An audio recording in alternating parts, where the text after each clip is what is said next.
Welcome to Clean With Me podcast. I'm Jessica. And I'm Ronnie. This is a podcast where we literally walk you through cleaning your house step by step. So let's clean together. Thanks for joining me. Today's episode will be a topical episode. I'm going to be talking about 5 reasons why it's harder to keep your house clean than it used to be. So we're going to talk about that. And since this is a topical episode, this would be a good time to work on whatever needs to be done in your home. Maybe you need to straighten your front entrance area or your front room. Maybe you need to do some dishes real quick, declutter an area, or fold and put away laundry. Just whatever needs to be done. And then if you want a more detailed talk through, listen to another episode after this. But I think this episode will help you because I'm going to be talking about some obstacles to keeping your house clean and some tips for overcoming those obstacles. By the way, I know this episode is getting out a little bit late. Jessica's under the weather, so I'm recording this on my lunch break to fill in for her. Let's get right into it. It's time to gear up for your cleaning session. It's going to be a short one, but maybe you want to start a load of laundry or put your hair in a ponytail and put some shoes on, something like that, or maybe light a candle. But I'm not going to have a prolonged introduction. We're going to get right into whatever it is you need to be working on. So once you've geared up for your cleaning session, go ahead and tackle a 15-minute project. The first thing I'm going to talk about is nobody comes over anymore. Now, some of these may not apply to you. You know, everybody's routine and lifestyle is different. But I feel like in general, people are less likely to just show up at your door than they were 20 years ago. Okay? So, I mean, we've all got smartphones, and it's not just that people are warning you before they're coming over, they're just not coming over as much. We're starting to keep in touch more over social media, and it's kind of sad that we don't get together in person as much, or at least I don't. So anyway, that's something to think about. And the way to overcome, and you might be thinking, well, that's okay. If nobody comes over, I just have more time to clean. Yeah, but we all know that there's a different level of clean when you know someone is coming over, and not everybody puts you into that mode. I mean, if it's a real close family member who comes over all the time, or maybe your best friend who, lives in your neighborhood or, just visits you a lot, you might have a more relaxed standard. I mean, normally you're going to do something if somebody's coming over, but you might have a more relaxed standard. There's just nothing that gets you to look at your house through the eyes of a guest, like actually expecting a guest. And that usually needs to be someone who's not there all the time, or someone you view as picky or judgmental, whether it's your mother-in-law, your own mom, or just a super clean friend. Maybe you have a friend who cleans houses for a living and you're worried that she's going to notice every cleaning sin in your house, so to speak. So anyway, there's something to be said for inviting someone over and then cleaning to prepare for it, whether it's having your kid's birthday party at your house instead of at a restaurant, or just inviting a friend to come over. It can work wonders. So that's something to think about. Obviously, if it's not practical or feasible for you to invite someone over, or you don't have anyone to invite, which I get that. When you first move to an area, you don't know anybody. Sometimes you lose track of, lose touch with your friends when you get married and have kids and people grow apart. You may not have someone on a close enough level where you can just invite them over, whether they're physically not close enough or your relationship isn't close enough. I get that.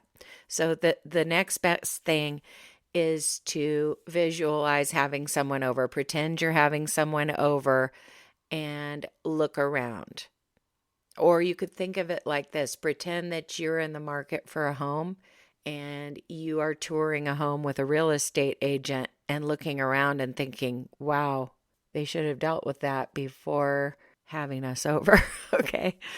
So, yes, you can pretend, you can clean as if you were having someone over, and that helps. But I feel like there's no substitute for the real thing. So, that's number one. Nobody comes over.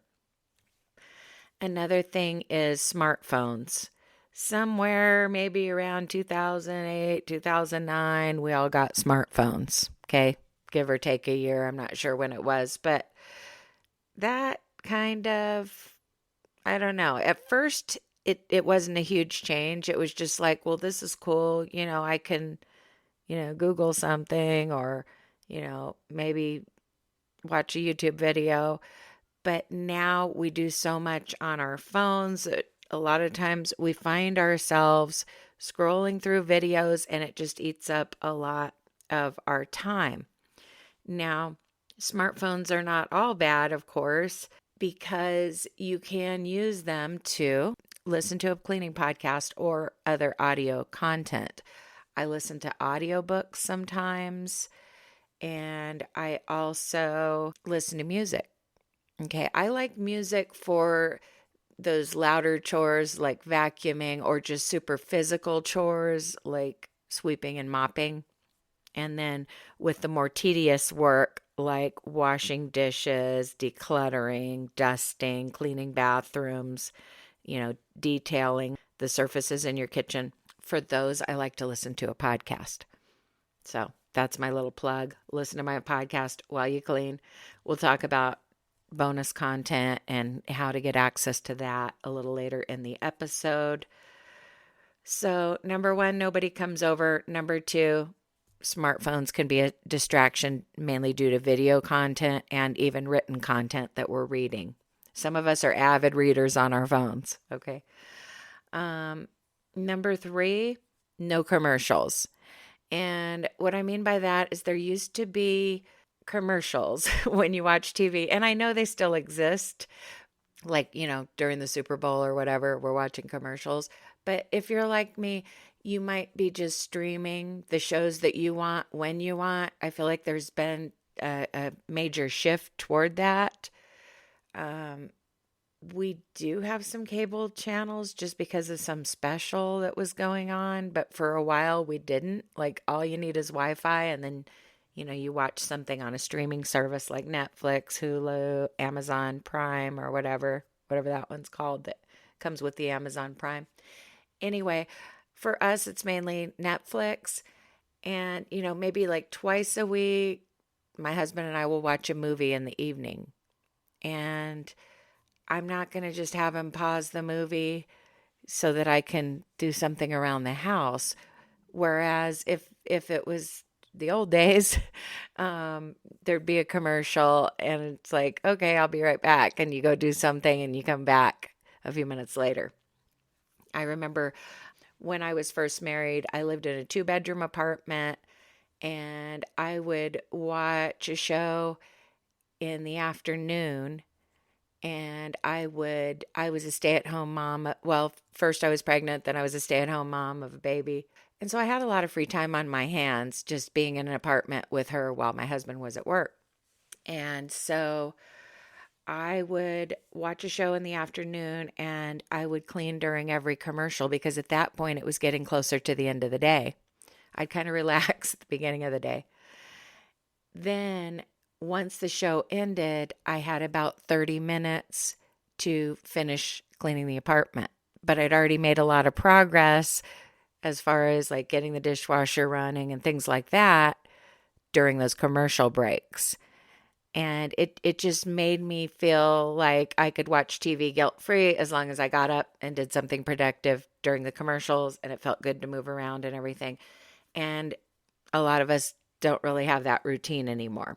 So the way to combat that, you could set an alarm on your phone to remind you to get up and do a quick mini mission around the house. You could have just a regular time, and it's going to vary depending on your schedule. Or you might just have natural breaks in your day. For example, with me, I work from home, I have a remote job, and when I clock out for lunch, that's kind of a natural time to go see if there are any dishes that need to be done, take something out for dinner, maybe get my washing machine running. And sometimes I will get my washing machine running and load the dishwasher on my first 15-minute break. Okay, I don't always take that break, but when I do, sometimes I'll do that, or I'll do it at lunchtime, and I kind of push myself to get it done quickly enough so that I can go take a walk outside.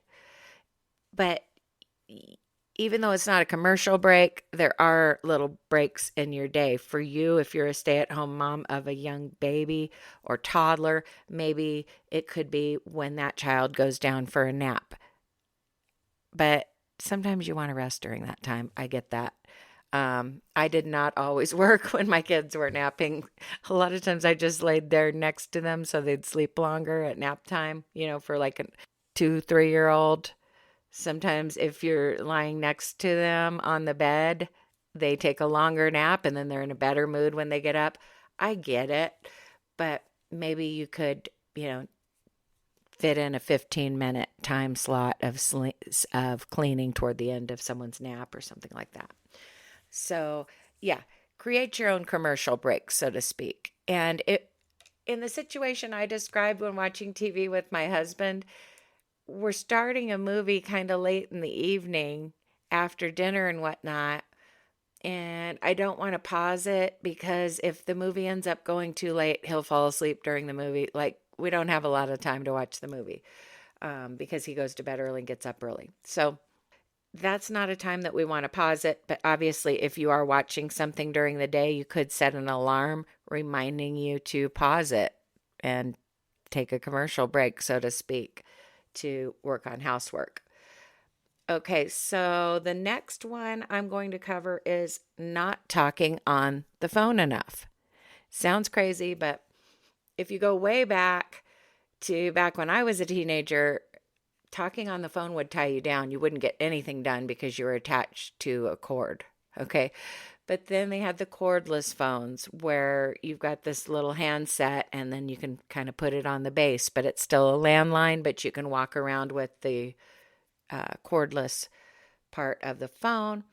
And so with the advent of the cordless phones, it became relatively easy to clean while talking, but then you're kind of holding the phone. In those days, you were kind of holding the phone with your shoulder or with one hand while you tried to be productive. Nowadays, you can put on your Apple EarPods or your earbuds. I prefer just the cheap wired earbuds. I don't want to worry about losing AirPods or whatever they're called. My teenage son has them.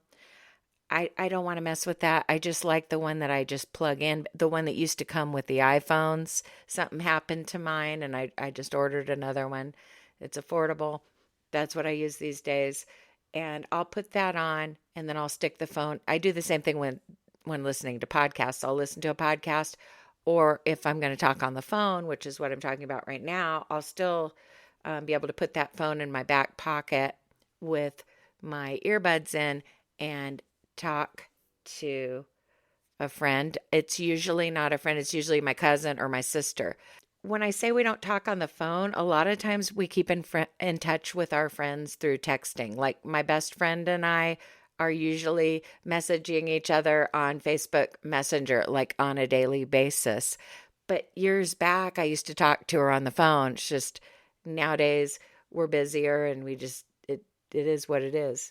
But I do have certain people that I call on my lunch break. A lot of times I will call my cousin Jeanette. Her kids are grown. My kids are at school. So that's a time that we can chat on the phone and I'll get my kitchen clean in record time while talking to her. And there's something about talking on the phone while cleaning. You almost don't even know you're cleaning. If you're the type of person who likes to pace around while you're on the phone, channel that energy into cleaning during a phone call. Okay. But in general, we don't talk on the phone as much. If you can find a phone buddy to clean with, great. But if not, obviously the podcast is here. A lot of people have told me that listening to me or Jessica is like chatting on the phone with an understanding friend while you clean, and we try to be that for you. So, the last reason, and you knew I was going to go there, is not subscribing to bonus content. If you are running out of episodes to listen to, there are only 2 free episodes per week. Someday I might drop that back down to 1, but for right now, we're still offering 2 free episodes. But to get more than that, you'll need to subscribe to bonus content. If you're listening on Apple Podcasts, which is that little purple app that comes with your iPhone, it will advertise Clean with Me Unplugged. That's our bonus content. It'll say, try free, start trial, something like that. Click on that and go from there. And it's super easy. That's the most convenient way to listen to bonus content because it's going to be all in one place. It's going to be just seamless. It's just another episode, but you've unlocked it basically. And you'll listen to it all in that same app. Some of you listen on other apps like Spotify, Google Podcasts, Stitcher, whatever else. But you can also support the show on Patreon. Okay. And it involves another small step. You could download the Patreon app and then listen to those bonus episodes using that app. And with the Patreon option, you can choose to support either Jessica or myself, but the bonus episodes you get are the same. So whether you are subscribing on Apple Podcasts or you're a Patreon supporter, if Jessica makes a bonus episode, you get it. If I make a bonus episode, you get it. Basically, I put those bonus episodes in my Patreon and Jessica's and in the Apple bonus section, Clean With Me Unplugged. Okay. There is a third option that's kind of experimental. Try it at your own risk. And it's like called the Supporters Club or something, but it's new and they might still be ironing out some kinks with that. So that would be kind of a last resort. And I thought, and I may have said this in a bonus episode, I thought it meant you could access the bonus episodes using any podcast app, but really they're going to just send you an email that's going to give you a link that takes you to Spreaker and you listen to the bonus episodes there. So like with Patreon, it involves an additional step. But if you're listening to this in the future, maybe they'll have the issues ironed out. Maybe it'll be more user-friendly. I don't know. But as of right now, I'm definitely recommending either Apple or Patreon. I don't want to go on and on about this, but I do want to say that if you're not able to subscribe, maybe your husband wouldn't understand a charge showing up on the bank statement or whatever. I get that. If you're not able to subscribe, I do recommend going back and listening to older episodes. Most of them are timeless because they're about cleaning your house. So the steps are the same and you might find something more relatable in a previous season. I mean, in the first season, I wasn't working. The podcast was my only job and it was just a little side hustle. So you might want to go back to season 1 if you really like hearing just from me and you want to hear what I was talking about when I was a regular stay-at-home mom, so to speak. And don't feel like the show isn't for you if you work outside the home, if you work from home, if you're a stay-at-home mom, whatever it is, or if you're a part-time worker, whatever it is, I've probably done it. Okay. So anyway, I do encourage you to go back and listen to the other episodes. My point is that if you're only listening to 2 episodes a week, it might not be enough. Even if you do most of your cleaning, like you try to just clean up after yourself as you go, and then you do like a big cleaning day on Saturday or some other day off. The thing with that is these episodes are not going to cover every room, every area. They're going to be too short for you to get all that work done. So that's when you are going to need either bonus content, okay, which costs a small amount of money, or you're going to need to go back and just listen to some older episodes and get a lot done that way. So that's the free option. Anyways, so thank you so much for listening. Special thanks to our financial supporters. I hope you're enjoying the bonus content. There'll be a new bonus episode released soon, so stay tuned for that. As always, happy cleaning. I'll talk to you in the next episode.